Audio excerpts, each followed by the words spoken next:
when you watch it from afar, when you're not fit, you feel like the sport is so tough, and those people are playing at such a high level, which they are. But when you're at their level, you feel like I'm up there. But when you're away, am I ever going to be back there again? Because that's why when I won the British Open in Ramadan, Ramadan wasn't the big deal for me. It was the deal that I'm back with these guys again. You won the British Open Mm-hmm. while fasting in Ramadan. Mm-hmm. Why is it so important for you to stick to that and to kind of put yourself through that? Uh, as you grow older, I always like to try and grow as a person and learn more. And I've been extremely lucky. We've had a few incidents or one big incident really in our family in 2019 that has been very, very tough on the family, but has also, and my brother has been extremely wise ever since. And he said that this is going to be an opening for the whole family. And we never really understood what that meant until there was an Islamic scholar or a priest that visited the house on the day or during that week. And he gave us a great speech about how loving Allah is, how caring He is towards his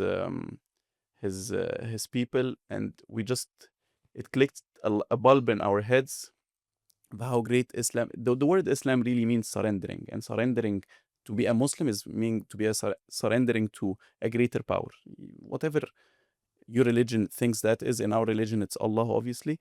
Uh, Once you see that uh, life is not as big as you think it is. There is the afterlife. There is, and for me, this is the end goal for our religion, for our family. This is the end goal. You want to achieve what is best to, and God has, and Allah has come with this curriculum for you through Quran and through the Prophet and through all of that to make you happier and to make you more in peace of mind. It's not for you to, if He has asked you to fast, if He has asked you to pray 5 times a day, if He has asked you all of these things, it's for your own sake. And once that clicks in your head and you see it that way, obviously it's been portrayed in a very bad way through the media, and rightly so. Some people are brainwashed and they take Islam as do's and don'ts, and obviously do terrible things across the world.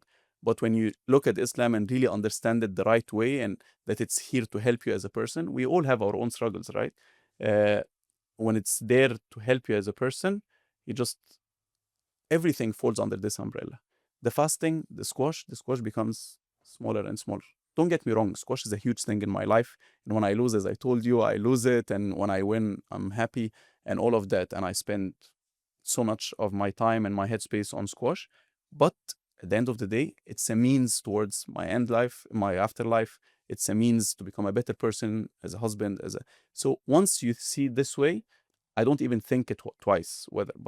Back in the day, I didn't have that ideology in my head, and that's why I always used to break my fast. Squash, squash, squash, squash. That's the most important thing. Now it's not, and that's why I see it as something smaller, and that's why it doesn't take up much agony or happiness when I win or lose. My understanding might be wrong here again, but the fasting is sort of to cleanse the body, to put yourself through a bit of discomfort, to remind you that you're human in some sense. Mm-hmm. In a way, playing a squash match in that sort of circumstance is the ultimate kind of test of 100%. So there are two things here. First is you try to rationalize every command that God has given us through His Quran or through His Prophet Muhammad, peace be upon him, that this is good for us, this is not good for us.